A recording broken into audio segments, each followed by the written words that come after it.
She was 8 months pregnant, full of life, and excited for Christmas. Her husband was the American dream, charming, handsome, and successful. But behind the suburban perfection was a lie so dark, it would unravel an entire nation's faith in love, family, and justice. This is the true story of Laci Peterson and the man who betrayed her.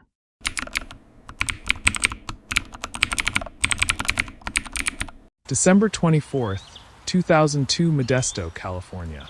Laci Peterson, 27, was 8 months pregnant with her first child, a baby boy she and her husband, Scott, had already named Connor. That morning, Laci spoke to her half-sister about making a fruit dish for Christmas brunch. Then she vanished. Her stepfather, Ron Gransky, called 911 when Laci failed to show up for dinner. Scott told police he had gone fishing at the Berkeley Marina, alone, that morning. It was an odd choice for Christmas Eve, especially when your wife is heavily pregnant. Search efforts began immediately. Family, friends, and volunteers plastered flyers across the state. The Modesto community came out in droves.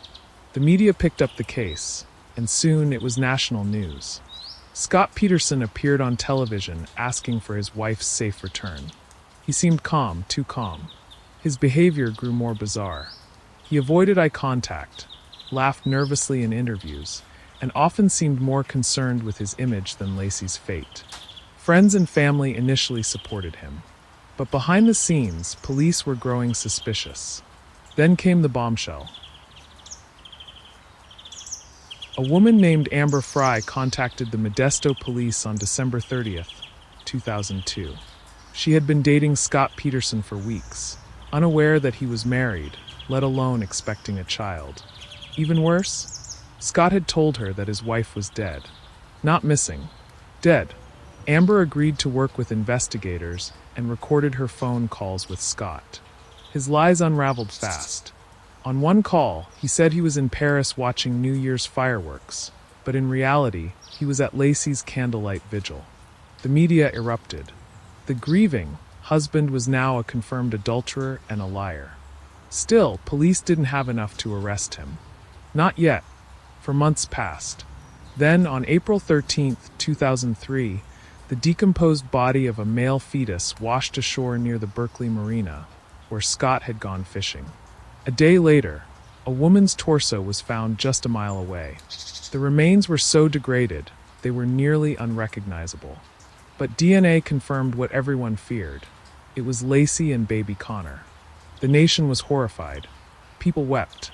Strangers laid flowers near the marina. Scott's fate was sealed in public opinion. The trial began in June 2004 and gripped the nation. Every major outlet covered it daily.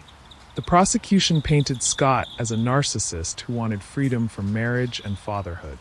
They presented the affair with Amber Frey, his odd behavior post-disappearance, his fishing alibi matching the body recovery site. The defense insisted there was no physical evidence tying him to the murders. They pointed to a lack of blood, DNA, or murder weapon. Still, public sentiment was damning. The betrayal, the lies, the calm demeanor, it was enough.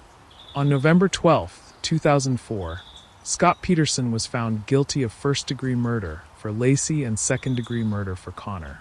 A month later, he was sentenced to death. The Peterson case remains one of the most publicized in U.S. history. The shocking betrayal, the timing of the disappearance, the unborn child, and the double life, it all contributed to the media storm. In 2020, the California Supreme Court overturned Scott's death sentence due to jury selection errors, though his conviction stands.